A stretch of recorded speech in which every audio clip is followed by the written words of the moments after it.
Good afternoon, baseball fans, and welcome back to Extra Innings. I am your host, William Suttle, and I'm here with Dylan Shockley. He is a catcher for the Indianapolis Indians, AAA affiliate of the Pittsburgh Pirates. How you doing today, Dylan? I'm doing great. How are you? Doing great. So glad to have you on. First time on the show.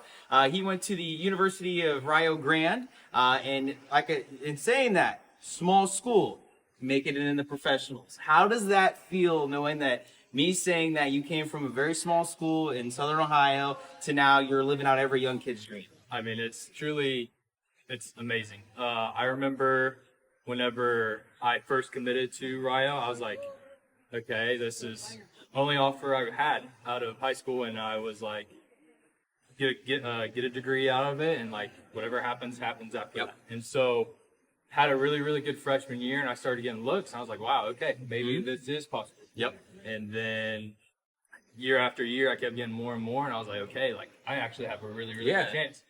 And then I had 2 knee surgeries, knocked me out my whole sophomore year, and I was like, oh shoot, like maybe this put me down a little bit. And so like there was a lot of tough patches through that within the rehab process of it, and I'm just like, I don't know if I'm gonna be back to where I was before. And I mean, it was a grind, but definitely coming from a small town, and it just feels like everyone's on my back with me.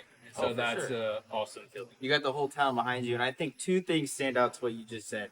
You had 2 knee injuries. Yeah. You could have easily said, you know what, it's time for the degree. Hanging it up, I'm done. Also knowing that, you had the looks, and yet you still had them. Yeah. Like, you right there, and it just screams like, hey, man, I got something special. Yeah. And especially being a catcher, too, because, I mean, the first person that comes in my mind is Carlos Santana. Yeah. I mean, being a catcher and then having a knee injury and you're done. Yeah. Like, and for you to be able to come back for that is just tremendous. Yeah. And then so far, being drafted by the Pirates, you went through almost the whole organization, even prior to COVID when there was more minor league teams. Yeah. Can you just share your time with the Pirates? How's it been? How's each level been? Is there anyone that stands out more than the other? I mean, it's been amazing. Pirates have definitely, I feel like they've had my back throughout the whole process. Definitely with my injuries, and like I was out back-to-back halfway through the seasons. And I felt like they definitely stayed with me and helped me get to where I needed to be, and like still give me opportunities. Yeah.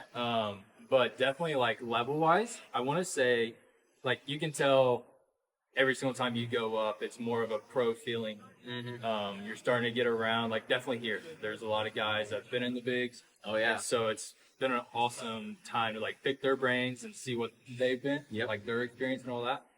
But I mean, definitely like whenever we were first getting into pro ball, it was a night and day difference from Rio Grande. Yeah. It was. Even down in the rookie league, you're like, well, this is not college baseball anymore. No. And it kind of almost didn't feel like pro ball. I remember during GCL, I remember calling my fiance at the time, now wife. I was like, I don't know if this is something I want to do anymore, because like we had 5 o'clock lift, like it was like it was like a little bit of like an army-ish style. All right. And I mean, it makes sense though. I mean, they got to get you ready. And I was just like, I don't know if this is really baseball. And so as the year progressed and then off season hit, I was like, okay, this is definitely everyone's dream. Yep. And my 5-year-old self would be proud. Oh, ecstatic. I guarantee there's a kid from Minford, Ohio right now, a 5-year-old boy who looks up to you and is like, I'm going to be the next Dylan Shockley. I cannot wait for that to be me one day. Yeah. And then, too, going back, prior to the last question of, you were the only 3rd player drafted from your college. Yeah. Like, that also just speaks volume, too. I wanted to make sure I threw that in there because that's also something special. Yeah. About yourself and where you came from. And then, with the Pirates, you've obviously been through all the levels and everything. You've also got to play in Australia. Yeah. For somebody in the United States, is it different? Is the pace different? Like, what made your experience in Australia like, wow, like I actually learned something I brought back? So I remember I'm only there for a week, and I called Chelsea and I was like, I want to live here. I want to live here. I thought it was amazing. And I think that's what also helped me enjoy the experience as well, because being that far away from home, and I was out there for 3 months-ish, and I missed our first anniversary. And so, like, it was, like, stuff like that. But Australia, it was amazing. Like, I loved it. Any unique that you had there? Anything that you're like, I had the kangaroo meat. Oh, my gosh. I can't really describe it It was like, Are we talking like deer, bison, elk, like anywhere near that, or is this in its own category? it's in its own category. Wow. And they said it was better than deer meat, and I was like, okay, that's like, I gotta try and, this. Yeah, and like they even had kangaroo meat at like McDonald's, Burger King, stuff like that. And What? so it was like the menus there are totally different too. I can't even wrap my head around that. Going to McDonald's and I'm like, what do I want on my burger? Do I want like a normal burger or do I want But like kangaroo? the menu is totally different. And then I remember whenever, so it's like flip flop there. Like fast food there is more expensive than eating healthy.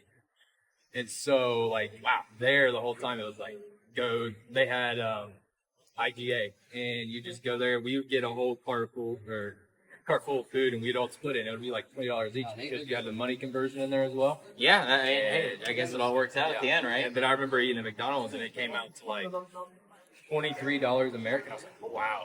Yeah, that This would is not your fast food cheap like that is not the biggie bag or a No. bundle or the pick 1, 2, or 3. no. And then driving on the right side part of the car on the left side of the road, like Oh was yeah, that awesome, would be too. so messed up. That was I awesome. would be in an accident in the first hour. I enjoyed it. Hey, you know what? I'm glad you got to enjoy that experience. Yeah.